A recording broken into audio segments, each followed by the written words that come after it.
Welcome back. Colorado Secretary of State is calling for a full-blown boycott of Alabama, even though there was no plan to send employees that way anyway. Jena Griswold calls Alabama's newly signed abortion law appalling and is moving to restrict all state employees' travel. Griswold says workers regularly travel to Auburn for training and certification. Now, we checked and learned training is in Denver this year, so there was no intention of sending anyone out of state. Now, I had the chance to sit down with Secretary Griswold before she issued that travel ban. She took office in January. She's already seen a number of changes in how the state operates that impact businesses and voters. There are some changes in Colorado that have happened since you've taken office.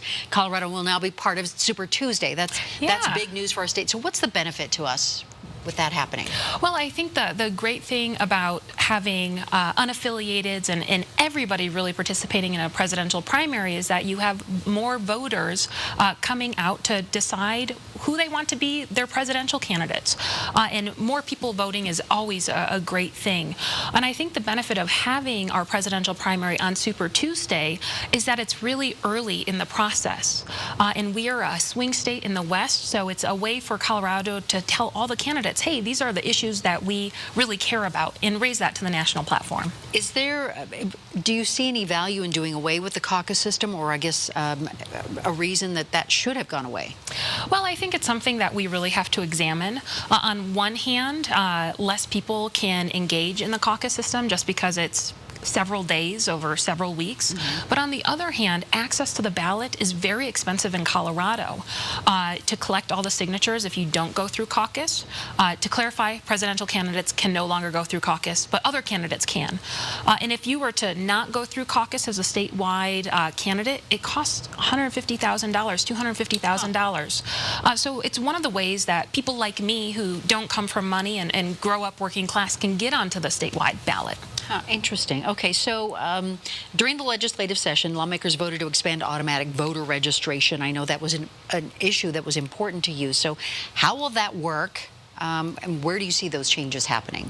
Yeah, so we expanded access to the ballot, and this is something that I campaigned on, and I'm so happy to see the legislation get through, because what this bill will do is make it more accessible for more people to register to vote. We already had automatic voter registration that my predecessor had set up at driver's license offices.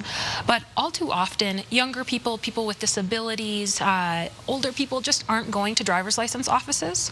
So this will expand automatic voter registration to different places that people interact with the state. Such as?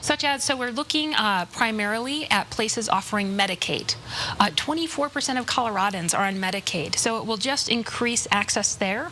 And then we'll look at other places to see where we can expand this great program. And so then what do you say to critics who say this opens up the possibility of non-citizens voting? Well, I would say that it doesn't.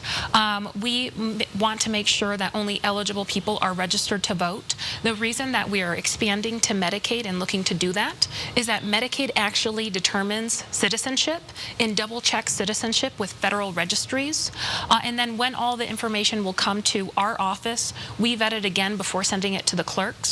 We want to make sure to set up secure systems when it comes to both cyber and making sure that only eligible citizens are voting. And I think if folks look at the bill, it accomplishes exactly that. Okay.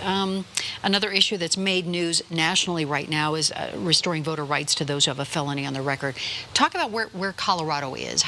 What's Colorado law say right now? So Colorado law before this legislative session and right now is that people on probation can vote, can register to vote, and can vote.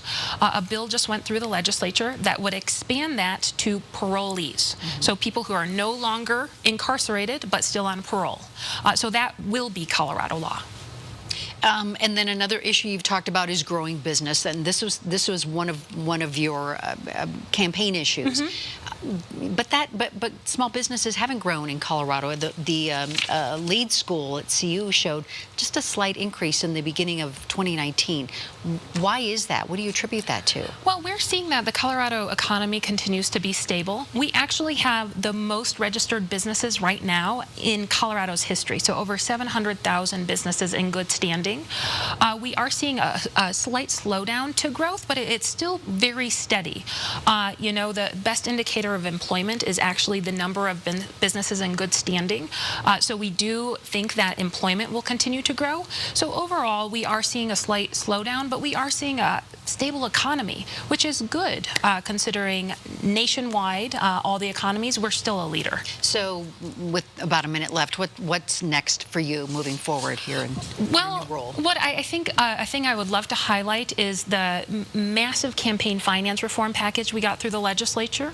I really think it's important that everyday people's voices aren't drowned out by secret political spending that comes in the millions and millions and millions of dollars. We passed the most comprehensive campaign finance reform package in the nation, which will make sure that special interests aren't funneling money in the dark into super PACs. It makes sure that corporations stand by their political spending and really stops foreign governments, corporations, nationals from putting money into our elections. So that's really exciting to me, to be able to create these programs to put democracy in the hands of everyday people. Jena Griswold, thank you so much for being here. Thank you. Appreciate it.